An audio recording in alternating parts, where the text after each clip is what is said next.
चलिए देखते हैं। उसके बाद गयासुद्दीन जा चुके हैं, गयासुद्दीन गौरी जा चुके हैं। उसके बाद कौन आएगा? मोहम्मद गौरी। मोहम्मद गौरी के बारे में देखते हैं। तो मोहम्मद गौरी, मोहम्मद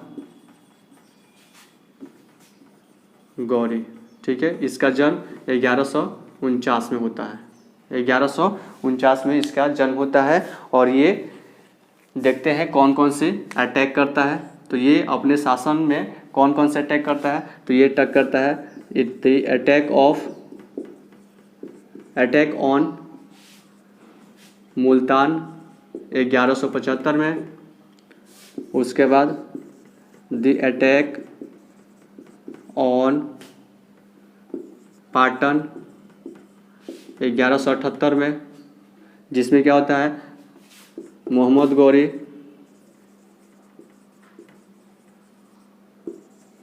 गौरी और भीम द्वितीय यानी भीम सेकेंड, जिसमें कौन जीतता है? ये जीतता है। और मोहम्मद गौरी क्या करता है? हारना पड़ता है मोहम्मद गौरी को। और फिर क्या होता है? बैक चला जाता है। उसके बाद से यहाँ पे हम देखते हैं the first battle of Tarain, ठीक है। और the second battle of Tarain, ठीक है। कैसे कैसे ये इंडिया में एंट्री मारता है, आइए देखते हैं। ये बहुत ही महत्वपूर्ण है परीक्षा की दृष्टि से। तो देखते हैं इसको मैप के द्वारा कैसे। चलिए, मुल्तान और पाटन पे तो आक्रमण कर चुका है। यहाँ पे हम लोग देखते हैं इसके आगे क्या है। ये हमारा ये है इंडिया, ठीक है। इंडिया को बेस मानकर हम लोग समझेंगे तो बहुत आसानी से हम लोग को समझ में आ जाएगा। चलिए ये हो गया। बात करते हैं इसके। तो समझिए कि इसने 2 लड़ाई तो लड़ा था। कौन? मुल्तान का, ठीक है। कब? 1175 में। और पाटन पर 1178 में, जिसमें क्या होता है? बहुत बुरी तरह से क्या होती है? हार होती है। चलिए उसके बाद से देखते हैं। तो इसको हम मानते हैं इतना, ये एरिया और ये एरिया हम मानते हैं। तो यहाँ पे किसका साम्राज्य होता है पहले से? तो इसका साम्राज्य होता है पृथ्वीराज चौहान। कौन रहता है यहाँ पे? पहले से शासन कर रहा होता है पृथ्वीराज चौहान। और ये होता है जयचंद, पृथ्वीराज चौहान और जयचंद। अब यहाँ पे मोहम्मद गौरी रहता है। मोहम्मद गौरी मतलब ये पूरा एरिया उसका है, ठीक है। याद रखिएगा ये, ठीक है। मोहम्मद गौरी क्या करता है? वो अटैक करता है। और जब अटैक करता है, ये तो पीछे क्या पाटन पे तो अटैक करता ही है। जब उसको हार मान जाता है, यानी उसको हार होती है, तो क्या होता है? फिर रिटर्न चला जाता है। फिर वो क्या करता है? फिर अटैक करता है।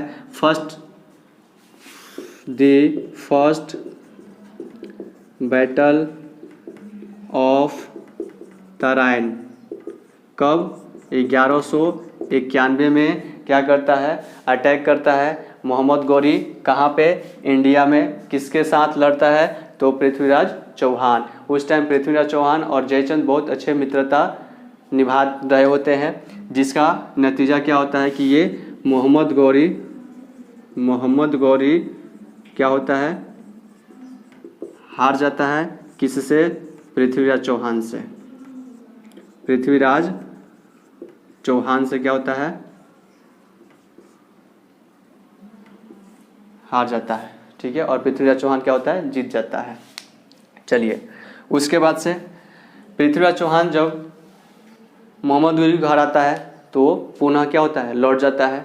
लेकिन उसके बाद से ये क्या होता है कि पृथ्वीराज चौहान और जयचंद जो मित्रता भावपूर्ण में रहते हैं, वो उनमें क्या होता है कि थोड़ा अनबन होने लग जाता है। क्यों अनबन होता है? कि ये जो पृथ्वीराज चौहान होता है ना, ये पृथ्वीराज चौहान जयचंद की जो एक पुत्री होती है उससे वो प्रेम करता है, जो ये जयचंद को पता नहीं होता है। जब जयचंद को पता लगता है तो ये क्या करता है? पृथ्वीराज चौहान से बहुत ही बुरी तरह से पेश आता है और ये क्या करता है, ये इसके खिलाफ में अपने बेटी को शादी करने के लिए मना कर देता है, ठीक है। और क्या करता है कि उसकी शादी पूरे स्वयंवर अपने आसपास के जो राजा होते हैं उनको बुलाता है, स्वयंवर रचता है और अपने बेटी से शादी के लिए क्या करता है, बोलता है कि हाँ शादी के लिए आप सब आमंत्रित हैं, इसलिए अतः आप सभी लोग आइए।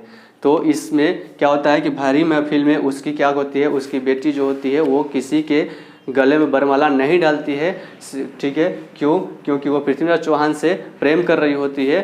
तो उन्होंने क्या किया, जितने भी राजा जितने भी थे उनके बीच राजा जयचंद की क्या होती है, थोड़ी बदनामी होती है ना, जलील होना पड़ता है भरी सभा में, जिसका नतीजा क्या होता है कि ये पृथ्वीराज चौहान के प्रति क्या होता है और गुस्सा हो जाता है। और गुस्सा होने के कारण क्या करता है, पृथ्वीराज जयचंद ने मोहम्मद गौरी को क्या करता है, इनवाइटेड करता है, ठीक है। यानी जयचंद बुलाता है किसको, मोहम्मद गौरी को, कि भाई तुम आओ और पृथ्वीराज चौहान को क्या करना है, डिफीट करना है, ठीक है। मोहम्मद गौरी तो चाहता ही है, कितनी बार आक्रमण कर रहा है भारत पे, बट भारत पे कोई इसका दाल तो गल नहीं रहा है। लेकिन ये क्या, जब ये सूचना इसको मिलता है तो क्या करता है, ये जयचंद बुलाता है इसको और पृथ्वीराज चौहान पे क्या करता है, अटैक करवाता है। जिस कब कराता है, तो ये अटैक कराता है the second battle of Tarain 1192 में, ठीक है, 1192 में। और जिसका नतीजा होता है कि इस बार पृथ्वीराज चौहान को हारना पड़ता है। क्यों हारना पड़ता है, क्योंकि जयचंद जो था, जब इसके साथ मित्रता थी तो ये हर चीज़ इसके वीकनेस पॉइंट को क्या करता था, जहाँ जहाँ इसके वीकनेस पॉइंट थे वो सारे चीज़ किसको भेद बता देता है, मोहम्मद गौरी को भेद बता देता है। तो जिसका नतीजा क्या होता है, जिसका नतीजा होता है कि यहाँ पे मोहम्मद गौरी जीत जाता है और पृथ्वीराज चौहान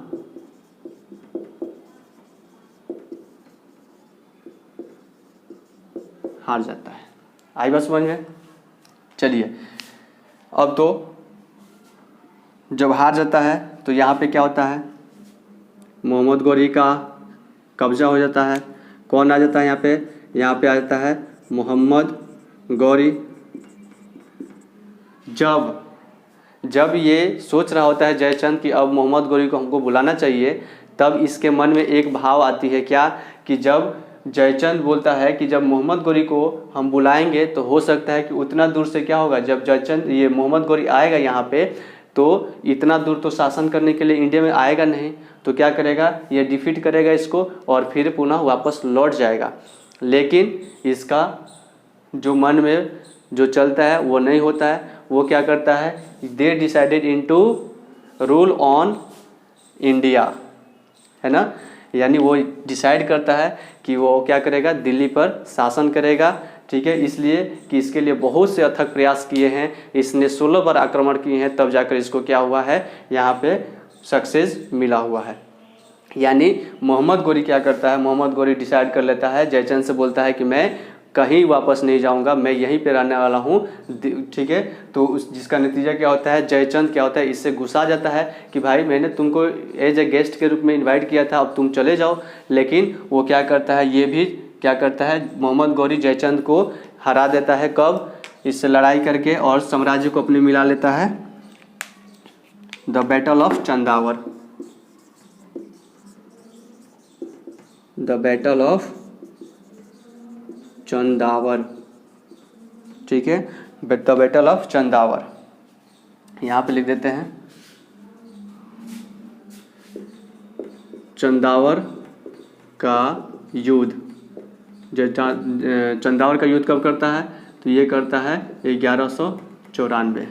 यानी यहाँ पे देखिए 1191 और सेकेंड 1192, उसके बाद 1194 किसको निपटाता है, जयचंद को निपटाता है। और ये क्या करता है, भारत से इन दोनों शासक को, पृथ्वीराज चौहान को और जयचंद को ख़त्म करता है और ये पूरा साम्राज्य किसका हो जाता है? तो ये पूरा साम्राज्य मोहम्मद गौरी का हो जाता है। आई बात समझ में? यानी इस तरह से मोहम्मद गौरी भारत में एंट्री करता है और जिसका नतीजा क्या होता है कि जब मोहम्मद गौरी मरता है तो इसका दामाद के रूप में कुतुबुद्दीन ऐबक आता है और गुलाम वंश की स्थापना करता है। और गुलाम वंश की स्थापना जब करने का मतलब ये हो जाता है कि गुलाम वंश स्थापना हो गया, तो उसके बाद से अलग अलग सल्तनत मतलब साम्राज्य आते हैं। जैसे क्या बोलते हैं, गुलाम वंश हो गया। गुलाम वंश के बाद देखते हैं तो गुलाम वंश के बाद आ जाता है खिलजी वंश, उसका तुगलक वंश, उसके बाद सैयद वंश, उसके बाद खिज्र वंश, उसके बाद आता है लोधी वंश और लोधी वंश के बाद फिर आता है मुगल वंश। यानी ये सीक्वेंस हम लोग याद रखेंगे ताकि हम लोग को पता है कि हम पता होना चाहिए कि क्या हमको पढ़ना है, किसके बाद क्या पढ़ना है, ताकि ईजी हो जाता है हर चीज़ अच्छे से समझ में आने। ठीक है, ताकि हर चीज़ क्या होता है समझ में आने लगता है। तो चलिए इसकी बात मोहम्मद गौरी ने क्या क्या किया है, कैसे एंट्री किया है, ये सारा चीज़ हम लोग यहाँ पे कवर किए। यहाँ पे एक चीज़ हम लोग सीखे कि यहाँ पे जो जयचंद था वो पृथ्वीराज चौहान से क्या हुआ, जब यूनिटी तोड़ा, जिसका नतीजा क्या हुआ कि मोहम्मद गौरी इंडिया में अटैक किया और दोनों को क्या किया, यानी इंडिया के जो मूल निवासी थे उनको क्या किया, हटाकर, और ये बाहरी देश के जो राजा है वो क्या हुआ, आक्रमण किए। और जिसका नतीजा हुआ कि उसके आने से बहुत से वंश, बहुत से डायनेस्टी का यहाँ पे क्या हुआ, उद्भव हुआ, जिससे ये क्या हुआ, भारत का बहुत ज़्यादा शोषण हुआ। ठीक है, इसलिए कहा जाता है कि आप यूनिटी बिल्कुल मत तोड़िए। आप अपने यानी जहाँ भी है अपने फैमिली में है या जो भी भाई भाई हैं या कुछ भी है, आप यदि यूनिटी तोड़ेंगे तो बस दिक्कत होगा, तीसरा तो मज़ा लेगा ही। तो इसलिए आप इतिहास से बहुत कुछ सीख सकते हैं। इतिहास सिर्फ ये नहीं बताता है कि आप चले जाओ याद कर लेना कि बाबर इस टाइम में आया था, ये लड़ाई किया था, आप लिख के चले आओगे, बिल्कुल नहीं। ये वो तो सिखाता ही है कि हाँ एग्जाम में कैसे क्वेश्चन को सॉल्व करना है, ये भी बताता है, लेकिन हमारे व्यवहारिक ज्ञान क्या देता है कि व्यवहारिक ये ज्ञान देता है कि हमें बहुत अच्छे से यूनिटी बना कर आना चाहिए, नहीं तो यहाँ पे क्या होगा, ये तीसरा आकर और क्या करता है, मज़ा लेता है। और व्यवहारिक ज्ञान में देखा जाए तो क्या होता है, सीधी सी बात होती है कि जब दो आदमी क्या होते हैं, मित्र होते हैं, और जब दोनों में क्या होती है, नहीं बनती है, तो तीसरा आ टपकता है। तो इसलिए ये सारा चीज़ हम लोग अच्छे से समझ के चलेंगे ताकि आने वाले लाइफ में क्या हो, इस तरह का दिक्कत ना हो, यानी कोई तीसरा हमारी लाइफ में मज़े लेने के लिए ना आए। ठीक है।